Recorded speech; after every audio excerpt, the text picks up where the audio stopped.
Committee. This is what is termed a quasi-judicial meeting, which means that members sit not as ward councillors but as representatives of the council as a whole. No decisions have been made before this meeting, and only members of mandatory training are able to vote. In fact, all members of the committee have indeed completed the mandatory training. We have no people here who have stated that they wish to speak at this meeting, but can I remind everyone present to switch off your mobile phones and also to remind councillors that you don't enjoy parliamentary privilege, so please be aware of that when speaking. We're on to item 1 of the agenda. Can I inform the meeting that today's meeting is being filmed and live streamed on the web. Item 2 are declarations of interest. Are there any? Councillor Moore. Thank you, Chair. Just in respect of item 6, I've not made any representations as it's now for refusal, but I still have a conflict of interest, so I will still leave the room at that point. In fact, I can tell you now that that report has been withdrawn. No. Any others? Apologies. I've had apologies from Councillor Hussain, Councillor Payne and Councillor Ahmed. We receive those apologies. On Chair's announcements, the committee are aware that Councillor Mohammed Azim died a few days ago. In view of the fact that he was a very long-standing member of the Planning Committee over many years, and also more recently Deputy Chair of the committee, I'm going to take a minute's silence now in remembrance of him.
There will be an opportunity at the next full council meeting for people to make appropriate tributes to Councillor Azim.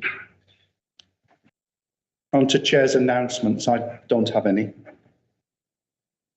Item 5 are the minutes. The minutes of the meeting held on the 7th of July have been circulated. Is it agreed that I confirm and sign those as an accurate record of that meeting?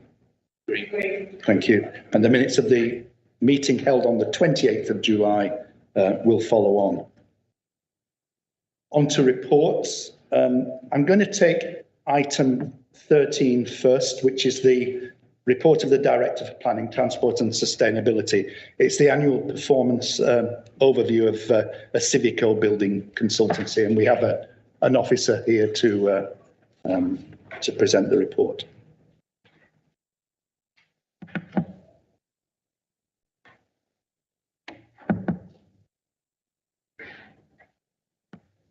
Thank you, Chair. Morning all. My name is Stephen Heera. I'm the City's Statutory Functions Officer for Wirral City Council, and I'm here to present the Civico End of Year Performance Report.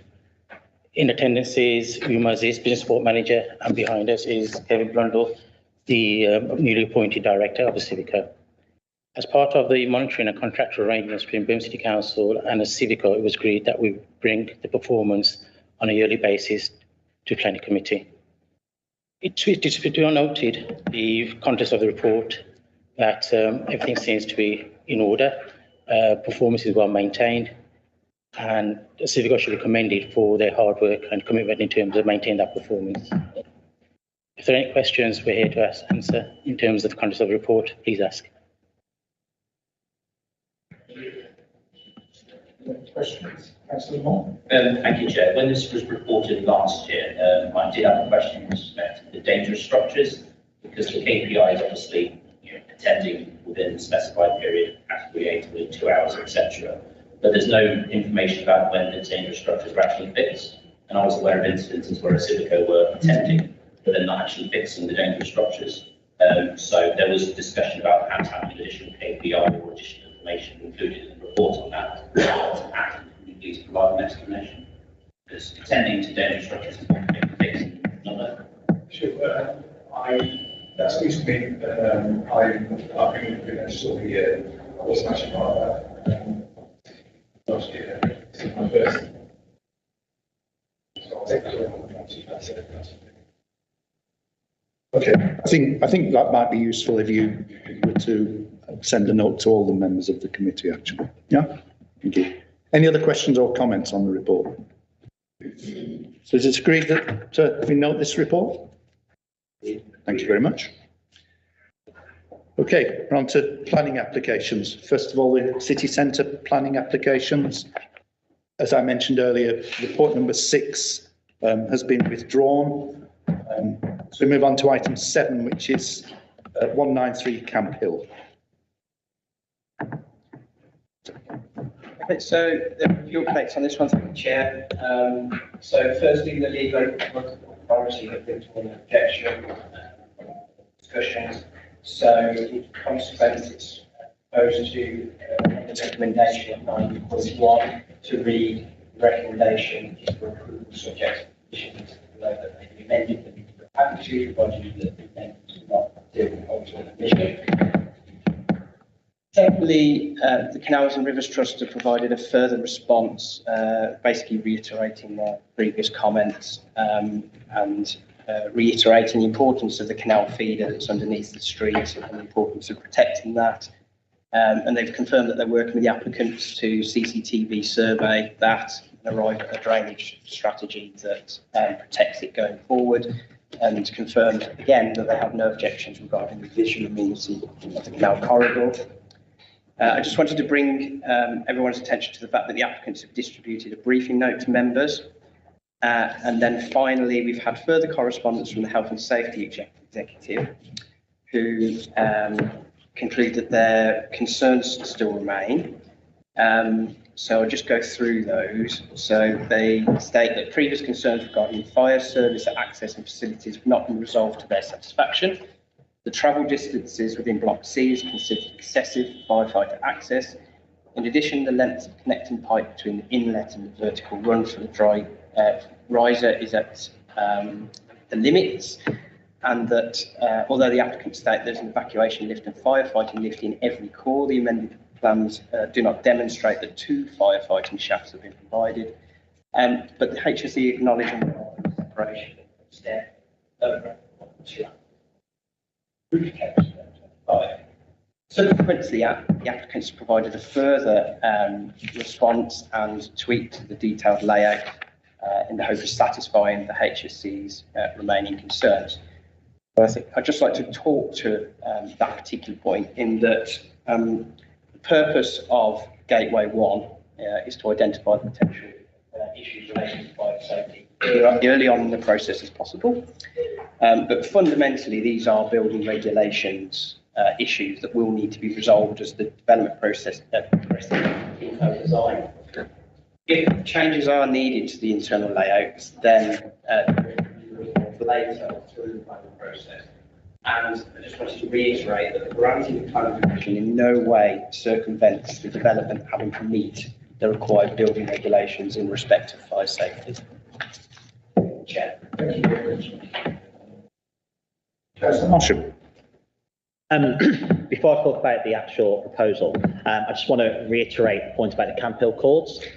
So, looking, we previously had rejected the application on the site because we were worried that the impact on Camp Hill cords. Obviously, that then went to the Secretary of State and the Planning Inspectorate. Obviously, the Secretary of State confirmed that development could go ahead. I just want it noted that if for any reason Camphill Courts development is impacted by this scheme, it is on the Secretary of State's head that is the case. Not literally on his head, but don't want his head. But it should be on the Secretary of State that they have to block that development if for any reason that was to happen. Obviously, Camphill Courts is vital for Moseley, Kings Heath, and I think Pineapple Street station, as it's now called. Just want to make sure that's noted and that our concerns around that are pointed out. And in terms of the actual development itself, I think it's a good scheme. It looks good. Height towers and the difference in height, I think, is why it makes it different scheme, which mixes it up a little bit. And I was going to criticise the lack of affordable housing, but I'm fairly content that the reduction in terms of the commercial space to make it affordable probably balances that housing need. And it's good to see development in an inner city area inside the ring road where we need densification, we need homes, not just one bedroom flats, but also the increase in three bedroom family homes as well. Thank you very much. Councillor Moore. Thank you, Chair. I remember considering this last time and the subsequent appeal. It was disappointing that we lost that, but I think Councillor Marshall makes a valid point in terms of the risk of the Camphill Courts, and whilst clearly the level of objections to this application is not the same as the previous one, I do hope it is the case that is not compromised, because it certainly would be unfair for the residents of Birmingham to lose out on major transport investments as a result of developments taking place elsewhere. But my main concern relates to the health and safety executive, and I know Nick's picked up on that, but it's unusual for them to object. I remember last time there was a representation from HSC on an application, so it's unusual that they've made this. But there isn't anything from West Midlands Fire Service, unless I've missed it somewhere in the report, who I assume were consulted. But it just really makes me really nervous that there are fire safety concerns around this building, and yes, okay, they need to be addressed as part of building regulations. But certainly after Grenfell and all the tragedy that happened there, I think we do have a duty to make sure that any fire safety concerns, when they're raised at this stage, are fully addressed before we give permission. Now, I appreciate there's been some ongoing discussions on that, but I know Nick says that the HSE still have concerns, so I'm really nervous about this until the HSE is satisfied. Any other questions or comments?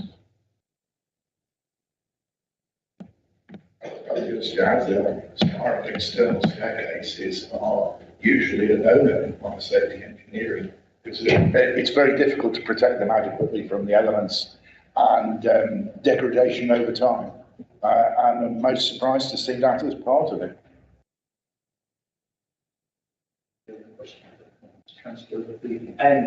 Perhaps it might be helpful for Group 42, Western Fire Service. Could you just explain that paragraph to us in a little bit more detail and exactly what that means? 42, Western Fire Service. Okay, I'll bring the officer back in. Yeah, okay. Deal with the chords first. It's no surprise to hear me say that that was considered in great detail, both the previous application and the subsequent 6-day public inquiry that we went through. The result of that was that the inspector found that there was very limited potential for any prejudice, and that as that potential is limited, so is the weight in the decision-making process. The inspector also concluded that on the balance of probability, any feasible cost-effective alignment is unlikely to differ from those that have been limited to date, and the development was adjusted to accommodate those lines.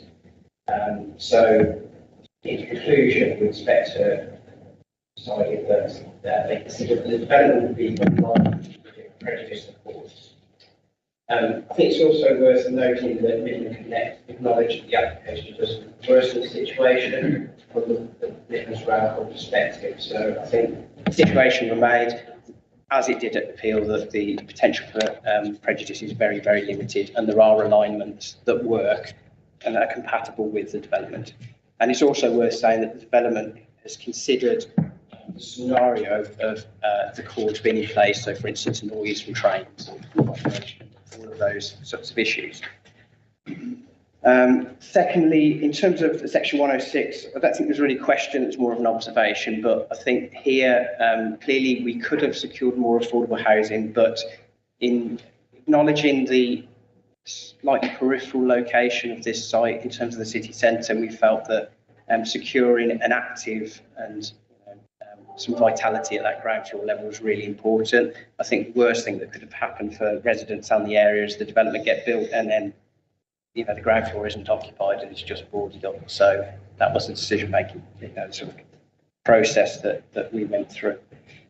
In terms of the HSC, yeah, obviously I picked up on that in the update, and we have had a subsequent dialogue with the applicants, and they have tweaked these plans to, on the face of it, address all the concerns that they've raised. So they've shown that travel distances work. They've shown that they can achieve the number of firefighting shafts that they need throughout the development.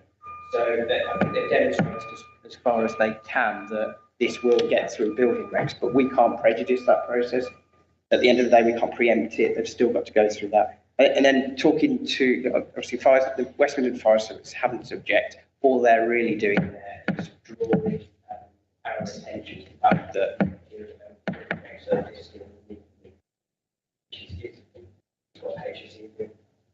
mentioned that we don't have responses from HSE. Well, that's probably because this Gateway 1 process is relatively new, and the requirement to consult with the HSE is relatively new. So you will see more of that going forward, because it was a statutory responsibility once residential development gets to a certain height. And Councillor Barry's? On the external fires, so I think that's wrapped up in all those other, like I say, it's going to have to go through building regulations. I can't comment on whether an external fire escape would meet or would not meet building regulations. Okay, there we have it. Are you prepared to approve it with the conditions listed, and on the understanding, obviously, that some of these concerns that have been raised today would need to be properly addressed under building regulations approval?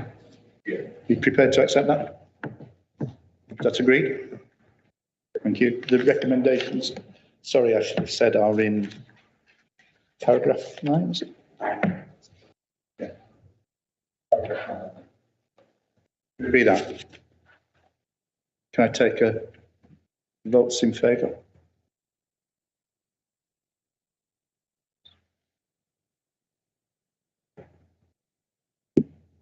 Ten votes. That's unanimous. Thank you very much.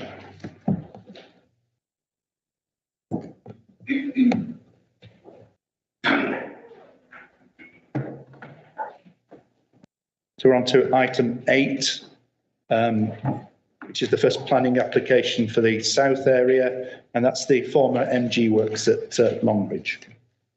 Louise. Yes, thank you. A few updates on this one, committee, all relating to the recommendations. So we're down at paragraph 9. To follow through, there's just a few updates and tidying up some of those resolutions. So at 9.1b, I'd like to add in the words index linked to £500. At 9.2, that needs to be amended to read a further separate legal agreement requiring the sale of part of the site to a registered provider on a site and site area to be agreed. Sale to an RP not secured within 3 years, financial viability will take place to determine whether additional housing should be provided on the site. 9.4, to add in at the end, separate side agreement.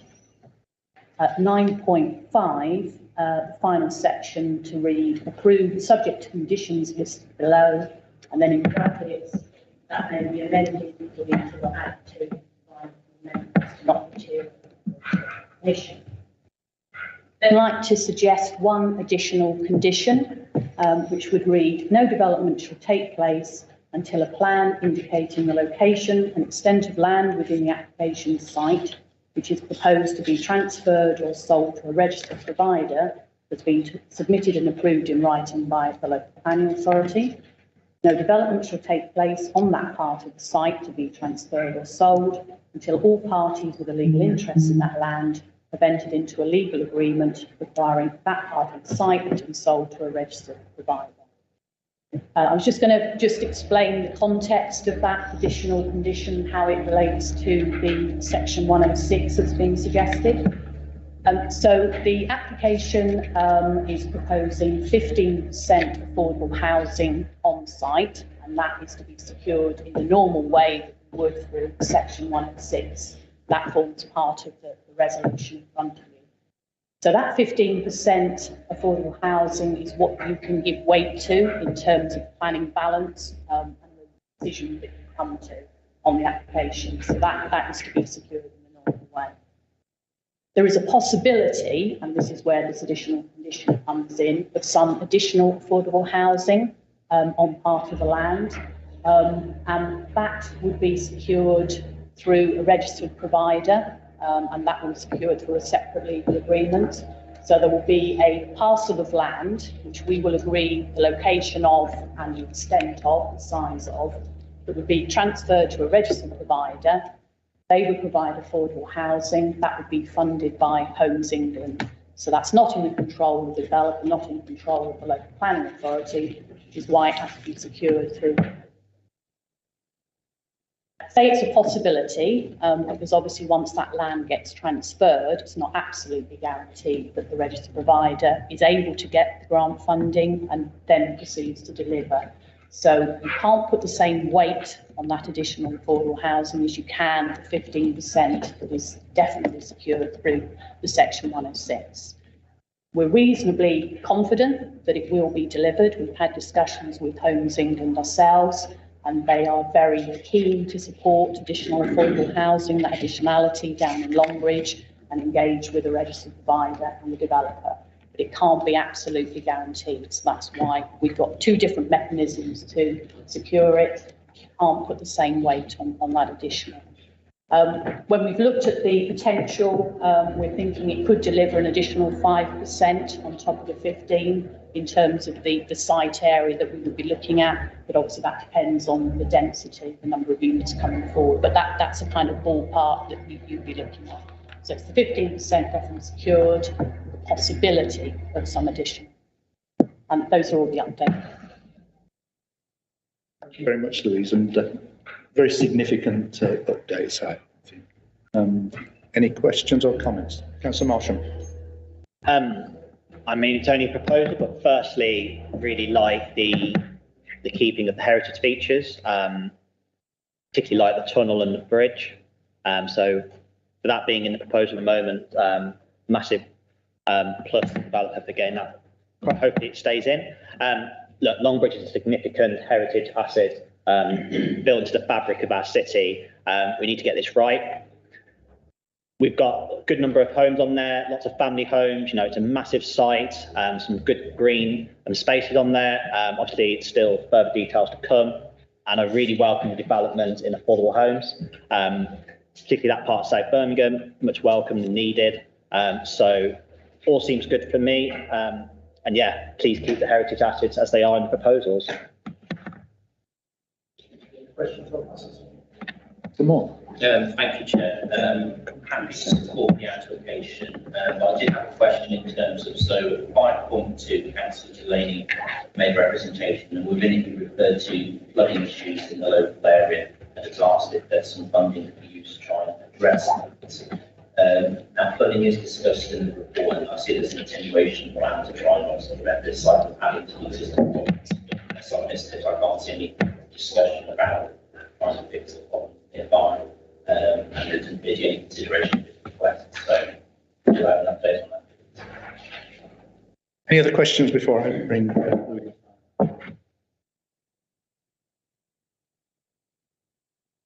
Yeah. Chair? Yeah, so just picking up the issue of flooding, obviously we've been in discussion with the flood authority on the application. There is a full flood risk assessment that's been submitted. There's no specific funding that would go to any off-site work. But obviously the scheme that is put in on the site would deal with any flooding issues, so drainage, etc. And make sure the situation is getting worse. And I think if you look at the site as it is at the moment, it's a brownfield site. A lot of the site has been cleared. It's just better enhanced surface. So there's an opportunity to make some betterment, larger space on site. And I think it's also worth thinking about the wider context of Longbridge and all the works that happen with the River Ray and the improvements and environment agencies that we've heavily involved in that has addressed a number of issues through that river channel. This walk really further. And just picking up Councillor Marshall's point on the heritage, yeah, absolutely, that was one of the things that we spoke to the applicants about. Although none of the buildings on the site have actually got the statutory protection in terms of heritage, they do have heritage value, particularly the social industrial side of things. And there are a number of buildings that they're looking to retain and bring back to important use. So that's a very positive thing. And that will come through the phasing of the application to make sure that they do deliver on that. Thank you. Can I put the recommendations to you in paragraph 9, including, I think, 57 conditions? All those in favour? And the extra one. Oh, I'm sorry, Yes. 58 conditions, indeed. 10? 10 again. That is approved unanimously. And we move on to item 9, report number 9, which relates to plot 3, also at Longbridge. Yes, thank you, Chair. No updates on this one. This is a new employment building on the site that's allocated for employment in the Longbridge Area Action Plan and the BDP, so fully in line with the allocation. Any questions or comments? Can I put the recommendations in paragraph 9 to you? All those in favour?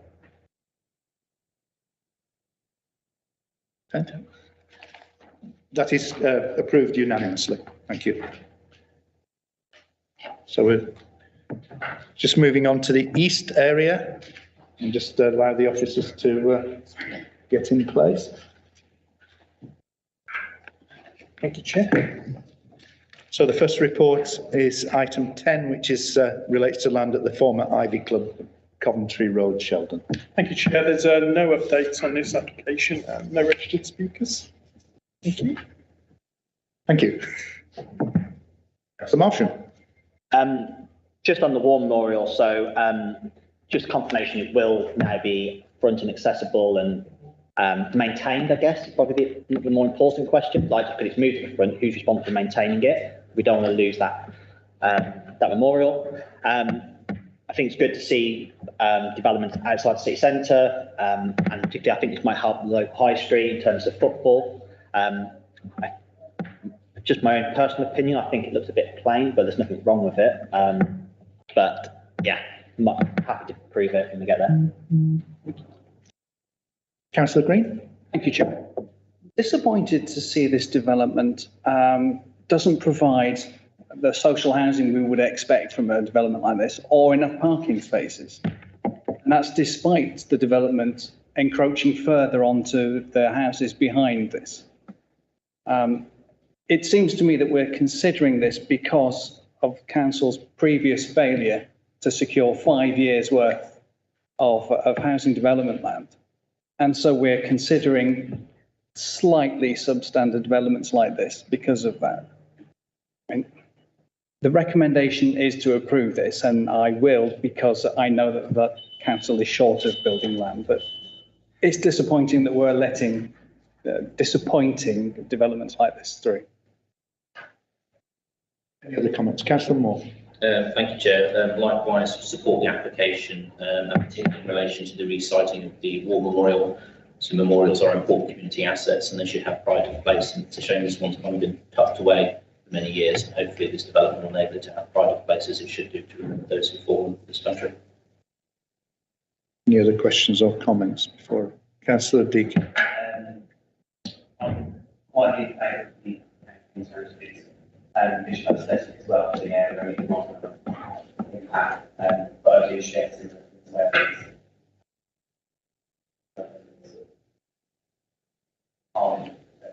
that wasn't your name, is it? No, it's green.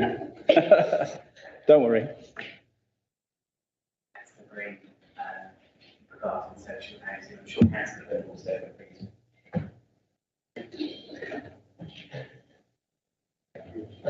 Yes, Eddie Wrenchman. Yeah, sure, thanks. Yeah, just picking up on some of those issues. I think in terms of the war memorial, certainly bringing it front and centre to the site onto a public area was important consideration by the application. As I said, it was moved right to the back of the site in a very non-hospitable location, so having that is certainly an important factor. In terms of the affordable housing and parking provisions, yeah, it's obviously lower than we'd like or in policy. There is significant viability concerns about this site, given where it is and projected costs, and we did go into significant discussions about, what can be attained on site. And it was felt in this case that the balance was just about right in terms of where we were. And obviously, 5-year housing land supply plays a big part in the tilted balance in this case and how we weigh the development. And in that case, it was felt that obviously the provision of additional houses, the contributions that are being made outweighed in favour in this case, and it's recommended for approval on that basis. So on balance, yeah, we feel it's a good application. It provides a number of houses in a location outside the centre of the city. So yeah, positive on that account. Thank you. Okay, I'm going to put that to the committee. The recommendations are in paragraph 9. Can I see those in favour?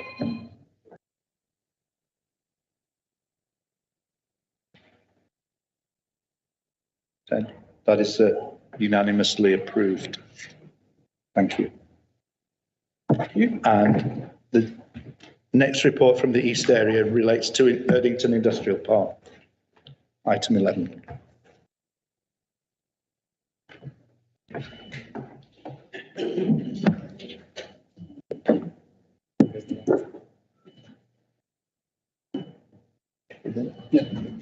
Are there any updates on this report? Yeah, thank you, Chair. Since the circulation of the agenda, a revised BREEAM report has been received, stating that BREEAM excellent standard rather than very good, as quoted within the report, can be achieved. Therefore, paragraph 7.8 should be amended to refer to BREEAM excellent rather than very good. Also, condition 9 should be amended to refer to receipt of a final certificate demonstrating that BREEAM excellence has been achieved. And condition 14 should refer to the revised pre-assessment report. Thank you, Chair. Any questions or comments from members? Are you prepared to agree the recommendation? Those in favour? Then full vote. That is unanimously approved. Thank you.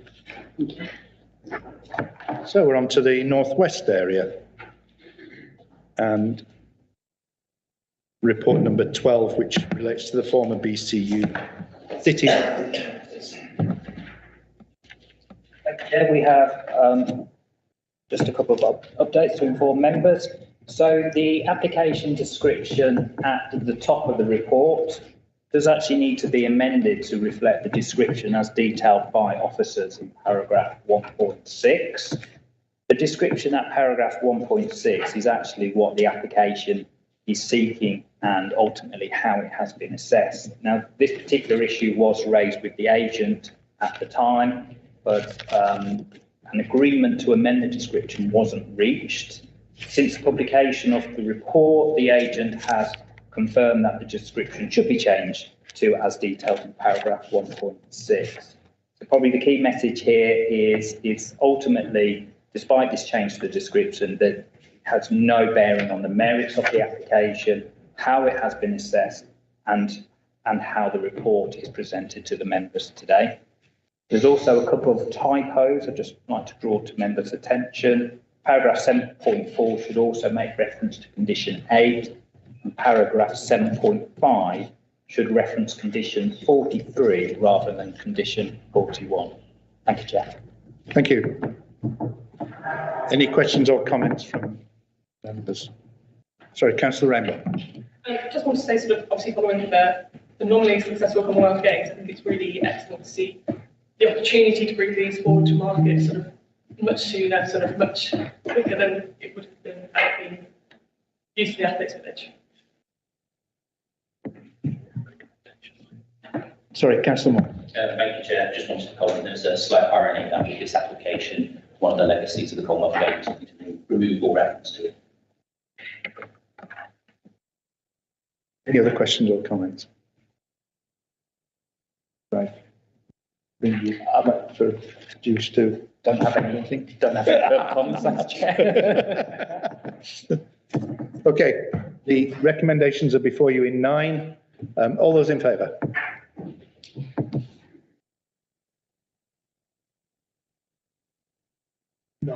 Nine. Any against? Any abstentions? That is approved, subject to all the conditions in that. Right. Any other urgent business? There being none, can I move to item 15? Can you agree the necessary authority to chairs and officers to act between meetings? Is that agreed? Thank you very much.